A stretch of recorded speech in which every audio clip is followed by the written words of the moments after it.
என் வீட்டுக்காரம்மா இப்படி சேர்ல உட்காந்துருக்குதுங்கண்ணா. இப்படி கால உழுந்தது. இன்னும் இருக்குதுங்கண்ணா. 41 பேர் இருந்தது இன்னும் வேதனையா தான் இருக்குது. சரி, ஒரு மாற்றம் ஒண்ணு வரட்டும். மாற்றத்த குடுத்துருக்கோம். மாற்றம் நடந்துச்சுன்னா எங்களுக்கு அதிகாரப்பூர்வ சந்தோஷம் ஃபுல்லா வந்துரும். எங்களுக்கு இன்னும் சந்தோஷம் வந்துரும். என் குடும்பத்தில பட்ட வேதனை, என் அக்கா பிள்ளைங்கள இழந்தது, அந்த வேதனைக்கெல்லாம் பலன் மாரி வந்திருக்குது.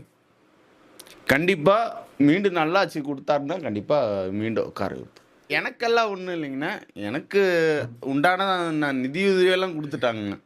நிதியுதவி குடுத்துட்டாங்க. நிதியுதவி குடுத்தும் பயன் இல்ல. என் வீட்டுக்காரம்மாவுக்கு உண்டானது பண்ணி குடுத்தாங்கன்னா போதும். என்ன எதிர்பார்க்குறீங்க? என் வீட்டுக்காரம்மாவுக்கு அந்த காது மட்டும் ஒண்ணு கேட்காம இருக்குங்கண்ணா. ஒரு காது மட்டும் கேட்காது. அதுக்கு மட்டும் ஏதாவது பலன் பண்ணி குடுத்தாங்கன்னா போதும். அது சரி.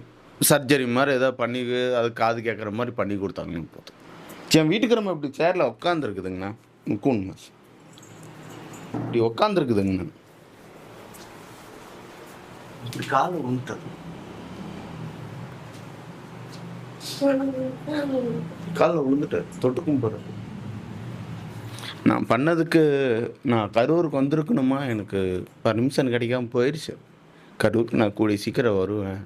வந்தவங்களெல்லாம் நேர்ல பார்க்குறேன் மறுபடியும் அப்படின்னாரு.